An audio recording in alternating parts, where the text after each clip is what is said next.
That was a good dump. It felt good.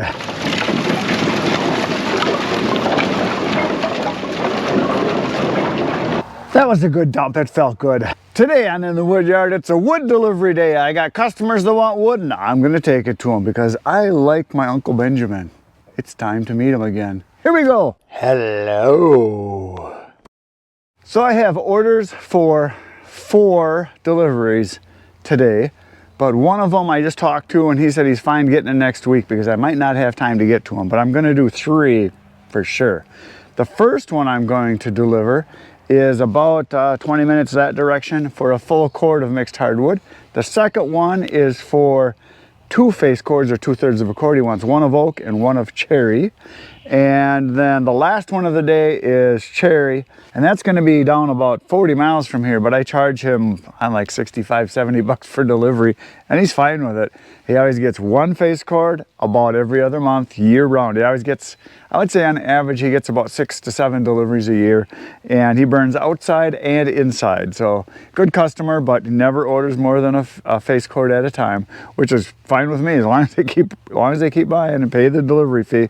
So I've got those 3 to do today. So I got the truck already hooked up. I backed up and hooked up the trailer, and now I'm going to go out into the hardwood over there, and I'm going to throw in a full cord of hardwood, and we're going to go deliver it right now.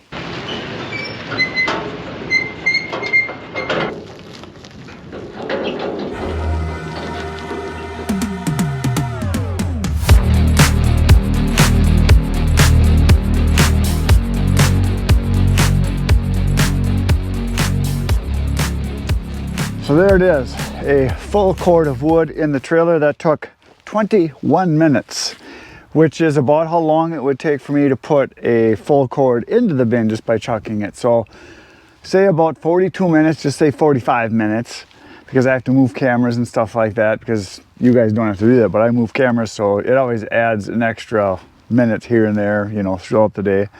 And if I was to stack this from the trailer, it takes me about an hour, maybe a little over an hour, to stack a full cord. And that means I unloaded it from the trailer into the bin and loaded it back in to be delivered in 15 minutes, 20 minutes faster than it would take just to stack it and loading it. So I'm probably saving a half an hour to 45 minutes on every cord compared to stacking. So people have been asking me, why don't you stack anymore? Well, because I don't have to. Saves a bunch of time. Now, the reason I don't have to, because I know how much wood I have, this is the bin that I just took this out of here. So I ate right into this corner here, and I got all the way down almost to the bottom of the pallet. There's no mold. The wood is just as dry down there as it was up on top. I did a moisture test. It was all 16, 17%. It is ash and maple, and a little bit of elm, and I saw a little bit of cherry in there, and a little bit of ironwood, but mainly ash and maple. And this stuff was cut and split and thrown in here back in January. So it's about 6 months it's been in here, give or take. Could be 5 months, 6 months, something like that. And the next question is how do I know how much wood I have? Well, if I go to, I'm gonna move this over so you guys can see here, get this out of here. This is my steel part of the trailer right here, the galvanized part you can see down here. If I go just to there and I have it level across the bottom, that is 2 face cords. If I go to this board, level across the top like it is, it's 3 face cords or a full cord. If I go right to the top level across, it's 4 face cords or a full cord and a third. And that's thrown in loose. Now, if I stack it, I can get 5 face cords or a full cord and 2/3 into the trailer. So that's how I do the measurements. So the measuring part doesn't really even matter. Now, yeah, it's probably not exactly a full cord, because I know I threw extra stuff in. Because if I look level, there's actually more above.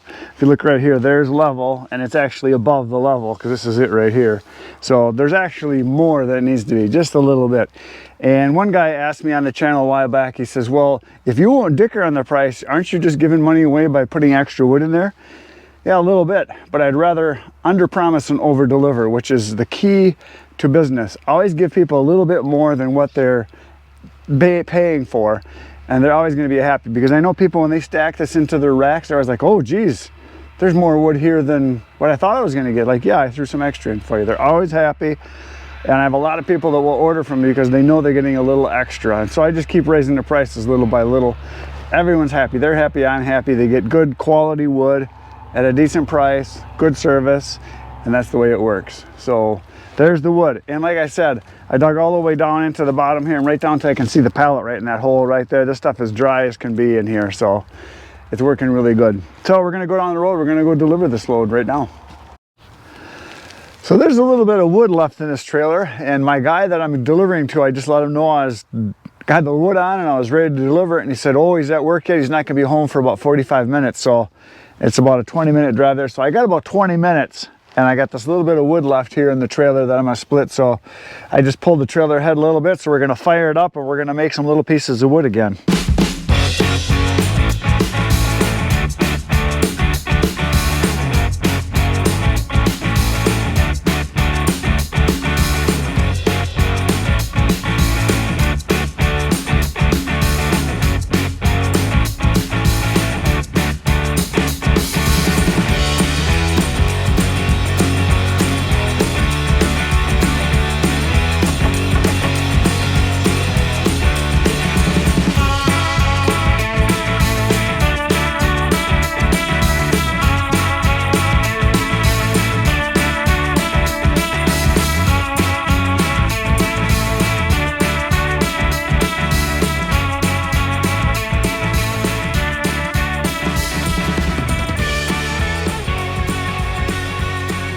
Well, it didn't finish, but I didn't waste any time looking at my phone or something stupid like that, like most people do.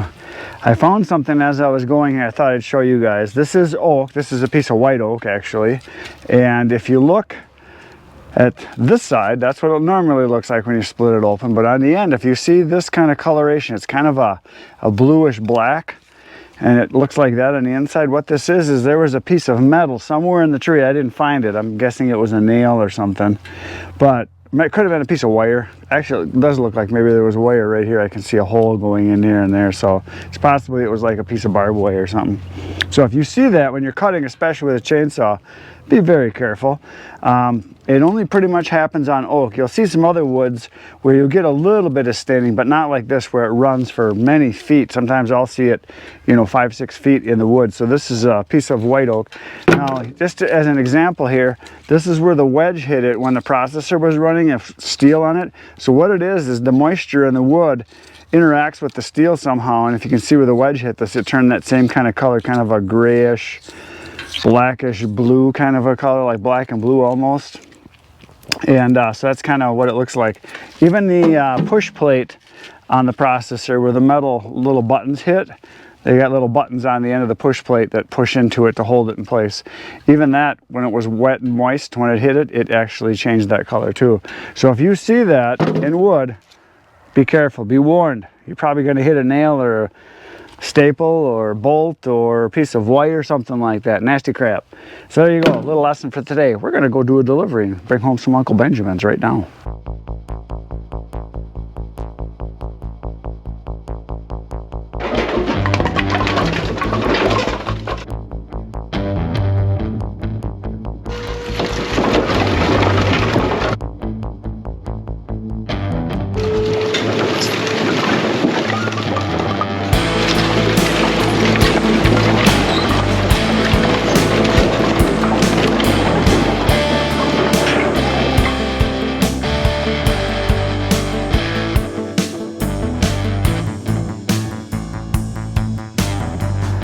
So I just backed up to the pile of cherry here, which is right behind me, and right there's the trailer. I'm gonna put in a face quart or third of a quart of cherry into the trailer, and then we're gonna go over to the oak and we're gonna throw in a face quart or third of a quart of oak, and then we're gonna go dump that for my next delivery. So it's wood chucking time once again.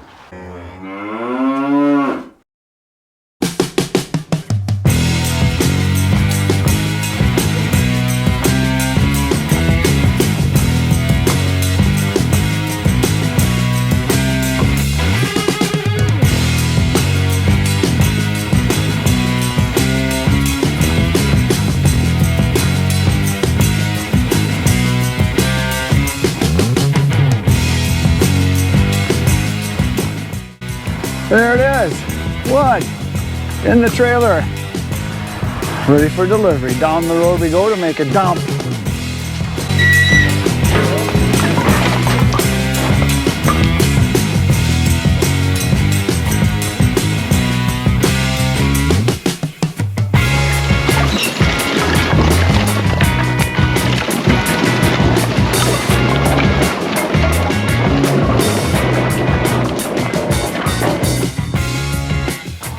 was a good dump. It felt good. And I am back, and I have one more delivery to do, and I am first, before I load that load on, I'm gonna finish splitting this, get the tractor and this trailer put away, because we're supposed to get a big dump of rain tomorrow, which we really need. It is really dry, so it's fine that it's gonna rain, but I wanna get the trailer disconnected, put down, clean out the debris, put the tractor away, and then put the splitter into the barn also, so it's kind of out of the elements. So first thing I'm going to do, split the rest of this, and then we're going to put the toys away, and then I'm going to load up my delivery for my last delivery. So splitting time.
So here's the piece of wood I was talking about earlier, about it turning kind of a purplish, bluish, black and blue. Found the culprit. There it is. It's a screw. And you can't see it on this side because it's buried in there, but there it is. Screw. There's probably other ones on there too, but watch out for those. Watch out for this color when you're cutting oak.